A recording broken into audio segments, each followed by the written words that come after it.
Walang pagdadalawang isip na sinangayunan at sinuportahan ng ilang residente ng E. Rodriguez, Quezon City ang mungkahi ni Metro Manila Council President at San Juan City Mayor Francis Zamora na itaas ang multa para sa mga mahuhuling magtatapon ng basura sa ilog at creek. Sa mungkahi nga ni Zamora, nais niyang gawing 5,000 pesos agad ang first offense para rito. Papabor po ba kayo na 5K agad yung mismong imulta sa kanila?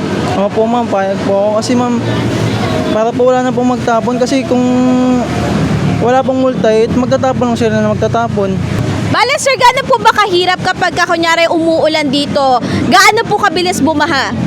Ma'am, mabilis po, lalo na po pag malakas po yung ulan, sobrang bilis po tumaas.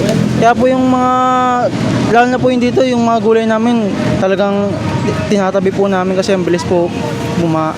At mga kabrigada, makikita naman natin dito sa current na ordinance na meron sila, ito yung mga penalty at may first, second, and third offense. Kung matatandaan nyo dito sa iminumungkahi, 5,000 ang mungkahi na first offense. Dito kasi sa current natin, nasa 600 pesos pa lang yung first offense. Habang yung second offense ay nasa 1,500 at yung third offense ay malayo pa dun sa hinihiling na 5K dahil 2,000 lang o kaya ay imprisonment o pagkakulong ng isang araw hanggang sa 15 days. Pagpapaliwanag naman ni Zamora, ang pagtaas ng multang ito ay naglalayong mabawasan ng pagkalat ng mga basura na siyang nagiging sanhi ng pagbara sa mga kanal at di kalaunay pagbaha.